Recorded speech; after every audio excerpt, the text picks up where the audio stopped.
Saat ini, para pemimpin milenial mendapat angin segar. Nadiem Makarim plus 7 milenial diangkat menjadi staf khusus Pak Jokowi. Dan ada banyak tokoh milenial mulai menunjukkan posisi strategis ke depannya. Sebagai pengingat, kaum milenial adalah mereka yang lahir di antara tahun 1981 hingga tahun 2000. Generasi baby boomers lahir tahun 1946-1964. Dan generasi X, generasi seniornya, generasi milenial adalah lahir tahun 1965 hingga tahun 1980.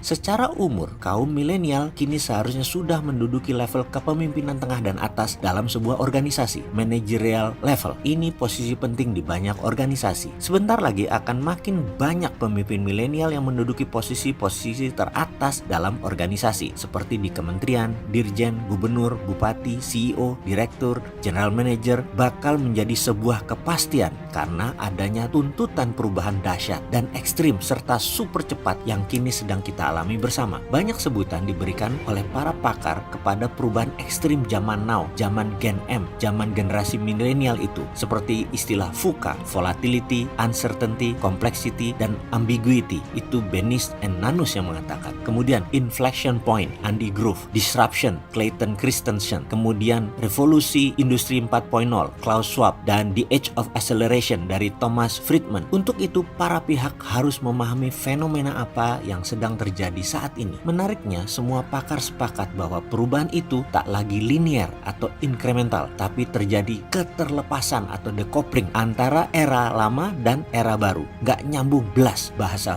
vulgarnya. Ini era baru, bukanlah kelanjutan atau kontinuitas dari era sebelumnya. Artinya, new normal yang dihasilkan oleh perubahan dahsyat tersebut sama sekali berbeda dari sebelumnya. Artinya, paradigma baru berbeda sama sekali dari sebelumnya. Saya ini generasi X, gak berani sok tahu dengan generasi milenial ini. Saya hormat sekali dengan generasi milenial ini. Apa akibatnya jika perubahan drastis itu terjadi? Akibatnya, pemimpin generasi baby boomers dan generasi X yang begitu mumpuni bergumul dengan tantangan-tantangan era lama menjadi tidak relevan lagi di era baru yang kini kita sedang hadapi. Kearifan atau wisdom, gaya kepemimpinan atau leadership style, kompetensi, nilai-nilai, perilaku atau behavior, habit yang begitu ampuh menjadi solusi di era lama kini mandul alias tidak mempan lagi menyelesaikan persoalan-persoalan kekinian di era baru. Ada beberapa alasan kenapa para pemimpin baby boomers dan generasi X harus mulai legowo untuk menyerahkan tampuk kekuasaannya kepada para pemimpin milenial agar organisasi lebih cakap dan bisa keluar dari kemelut perubahan ekstrim di era baru. Karena generasi X dan generasi baby boomer yang saat ini memimpin negara dan kaum politikus, otak Anda sekali lagi tidak relevan dengan kemajuan dunia yang saat ini dihadapi oleh kaum milenial. Jadi bukan saja perusahaan yang bermasalah,